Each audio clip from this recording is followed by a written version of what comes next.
So yan guys, happy Valentine's sa inyo. Pag nakita nyo ito, hindi tapos na yung Valentine's. But anyway, dito tayo ngayon sa Costco. Pumuslit tayo sa bahay. Hindi alam ni Dayan na may bibilin tayo. Tapos mamaya may pupuntahan kami ni Dayan. So samahan nyo lang kami sa araw namin and how we celebrate Valentine's here in Canada sa amin ni Dayan. So, let's go! Ito yung mga flowers nila.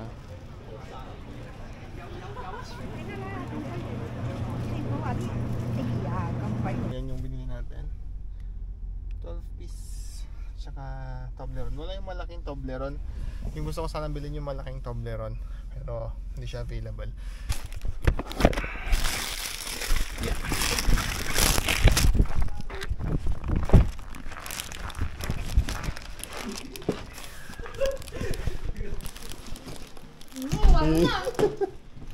Tud ko na, amumot. Amumot. Ano. Thank you. Hindi pa ako nakalit. Hindi ko lang ay. Thank you. Ginagawa mo? Alexa, stop. Ginagawa mo?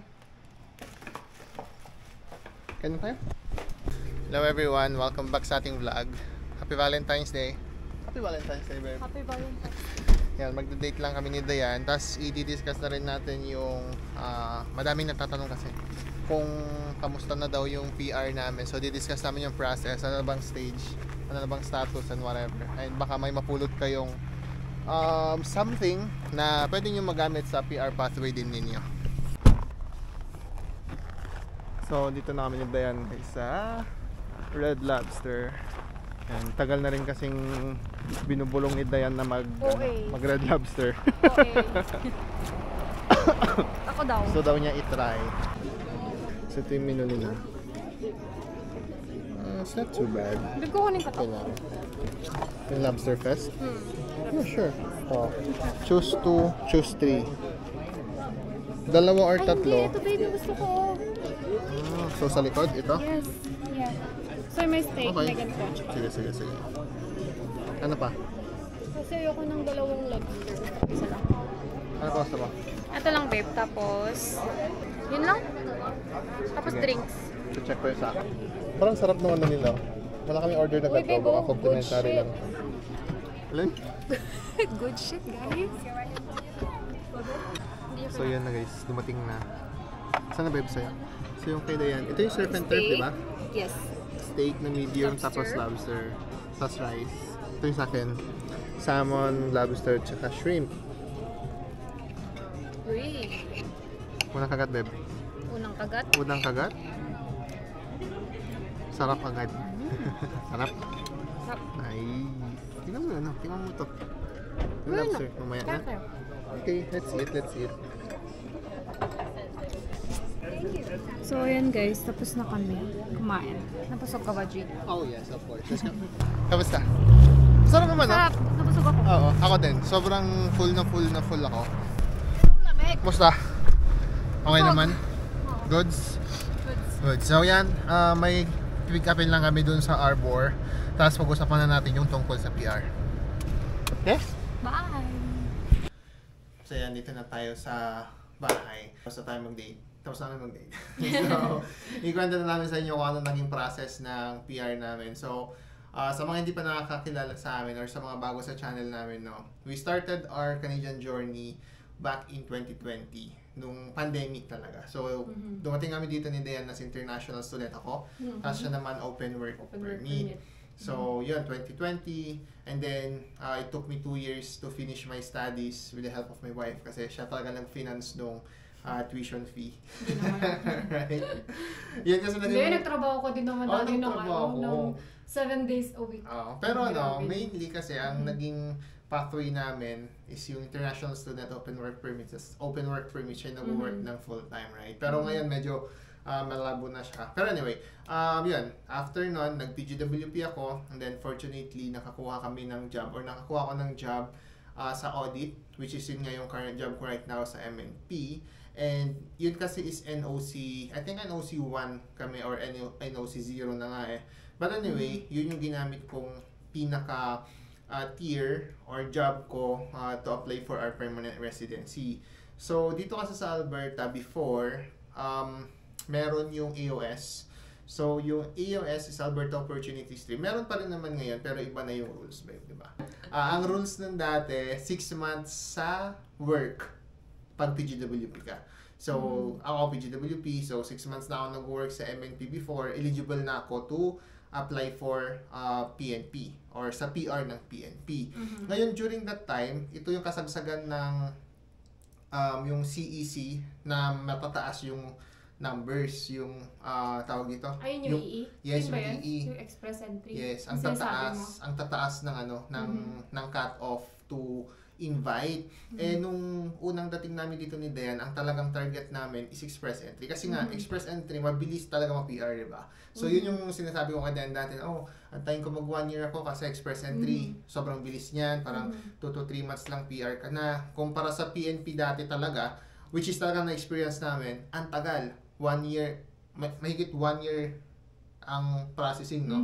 1 year and a half yung processing time. But anyway, to cut the story short, nagdadalawang isip kami during that time. It was June. Sabi ko pa dati sa'yo na Antayin mo na lang. Hintayin na lang natin yung EE para mas mabilis Mas mabilis makuha.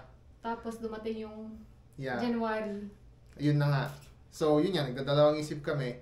Buti na lang na pagpasya namin na mag-apply. Kasi nga, sabi nga ni Dan, pagdating ng January 2024, tama na, kasi 2023 tayo nag-apply, humigpit na yung AOS. So, nagkaroon ng pause. Tapos, nung nag-resume yung AOS, Hindi yung na. EE, di ba tumaas din yung score? Oo, sobrang tataas ng score. Hindi na talaga bumaba. Tapos January.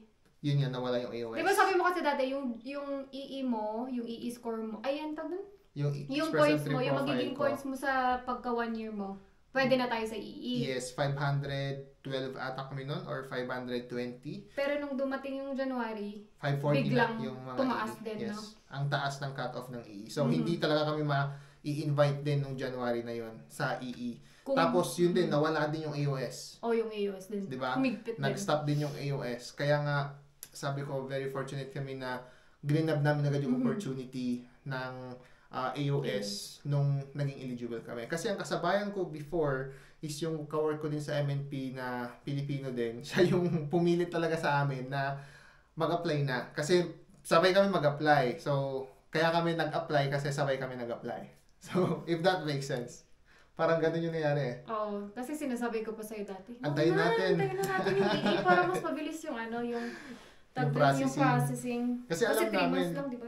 kasi alam namin yung kinatita din kasi AOS din yun. Ang tagal talaga ng anantay din nila. But, yun nga, buti na lang talaga nag-apply kami and then October. Hindi, tsaka buti sinabi mo na sabi mo sa akin, hindi okay lang, pwede naman lang nating i-withdraw yung application kapag may EE. At least, kahit pa paano may backup. May backup. Yeah. Pero yun, Buti kaya kami, sa mga nagtatanong bakit kami nagdadalawang isip nandyan na yung opportunity. May bayad kasi yung AOS. Hindi siya yung free application. I think, kano ba binayaran ko dati? 500 dati binayaran ko dati. So, 500 is 500 pa rin. No? But to cut the story short, nag-apply kami and then October ata noon, nakuha namin yung invitation or yung nomination from Alberta. So, yung Alberta Opportunity Stream kasi, hindi siya link sa EE. So, kapag na-nominate ka doon, hindi ka nila bibigyan ng plus 600 sa EE profile. So, bibigyan ka lang ng nomination, then yung nomination, isasubmit mo yon PR application mo sa federal as PNP mismo. So, hindi siya tied sa EE. So, ang tagal talaga. So, yun nga, October, nakuha namin nomination, nag-apply kami November, kasi nagkaroon kami ng konting problema doon sa NBI. Kasi nga, di ba, yung online, nahihirapan kaming kumuha, pero fortunately, figured out din namin kung paano kunin siya online. And then yun nga, November, nakapag-apply na kami. Yung AOR namin lumabas, I think, mga bandang Feb, parang 3 months after nun eh. February 2024 na lumabas yung AOR namin. So yun, February, January ata namin nakuha yung AOR namin. Tapos yun, wala na, waiting game na lang siya. Tapos, nag-request na sila ng biometrics, I think, March, nung nag-biometrics. Tumingin kami ng biometrics dito sa Calgary, parang matagal yung antayan. So ang ginawa namin, nag-book kami, pumunta kami ng Medicine Hat, doon kami pa-biometrics para mas mabilis, right?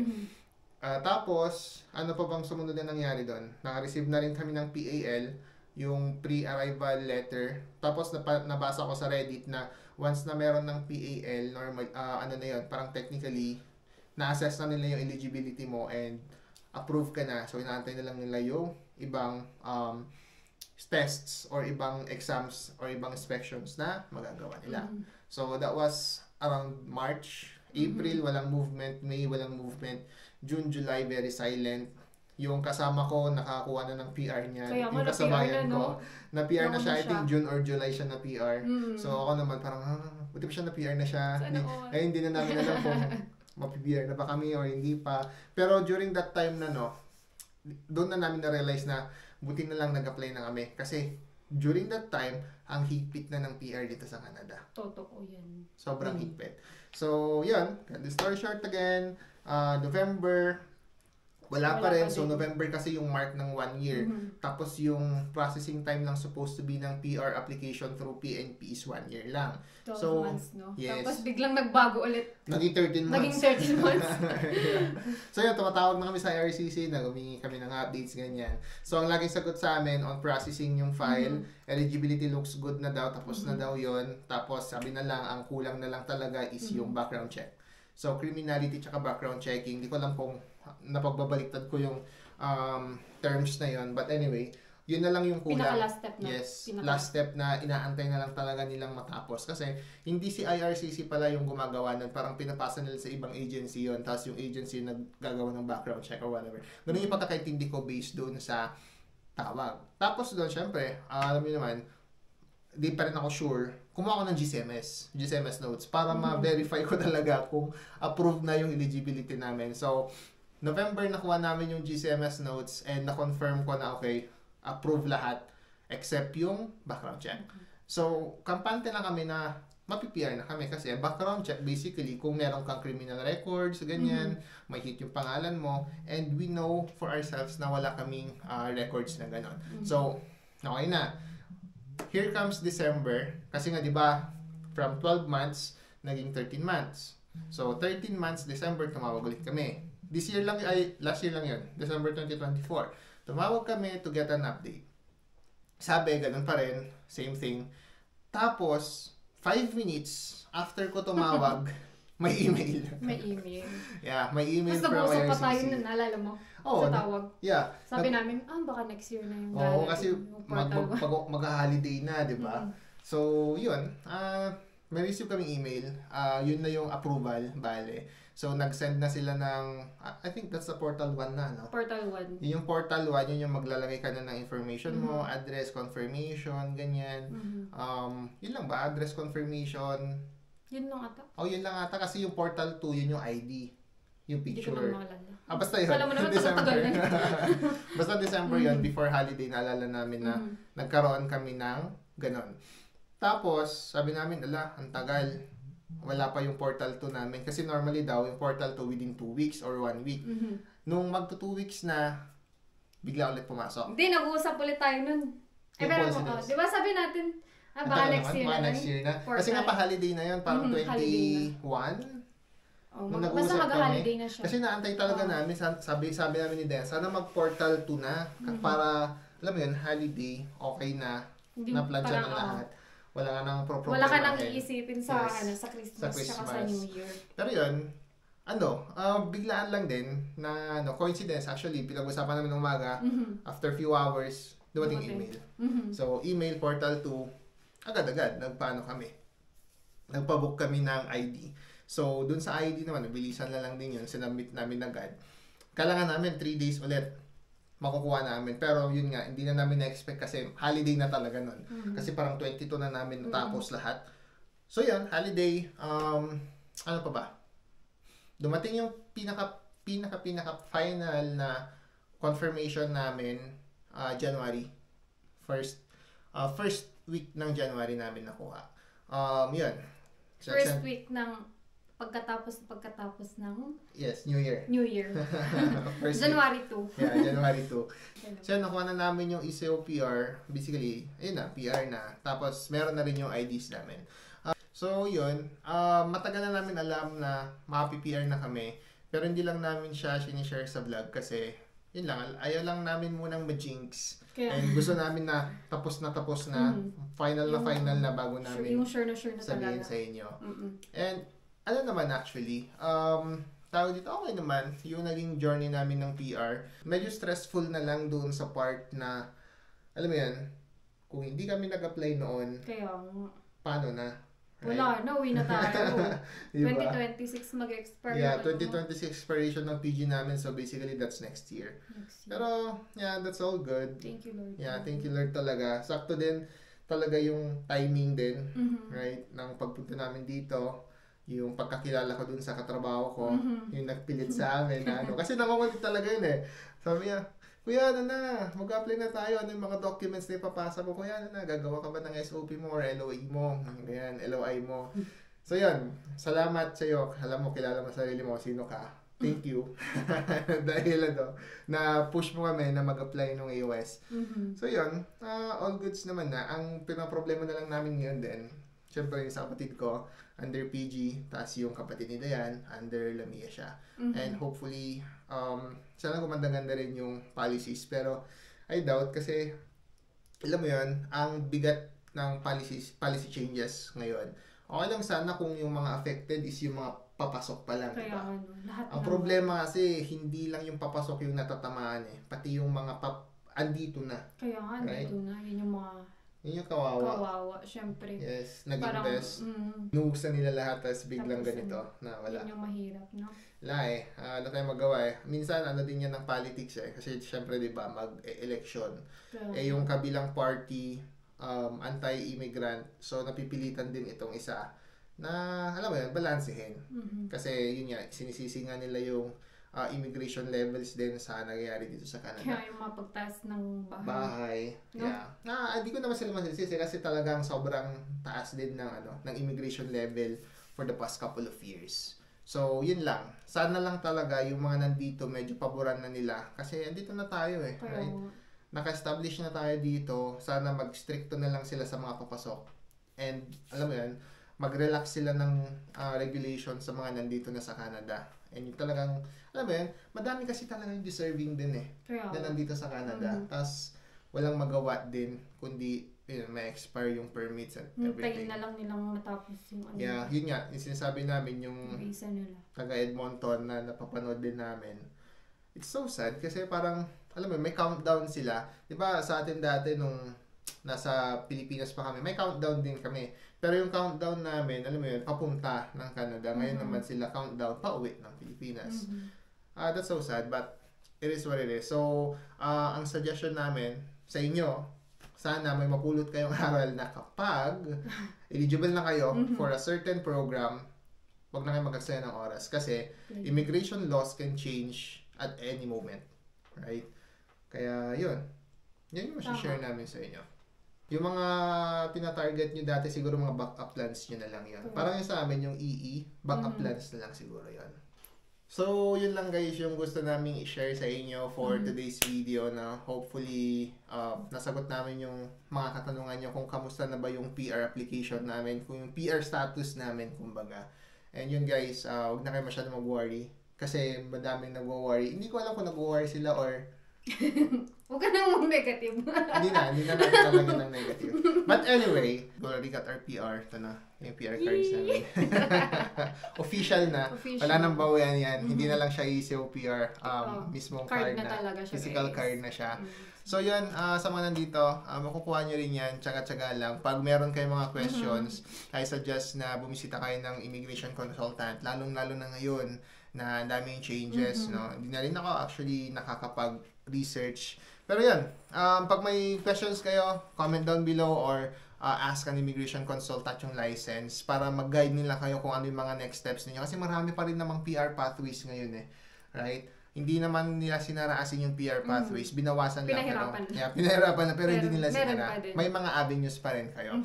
So yan guys, thank you so much for watching. Again, this is Edwin from Dre's Canada Vlog and this is my wife. Always remember to stay humble and always stay focused sa mga goals. And yan guys, as always, see you sa next vlog. Bye-bye. God bless.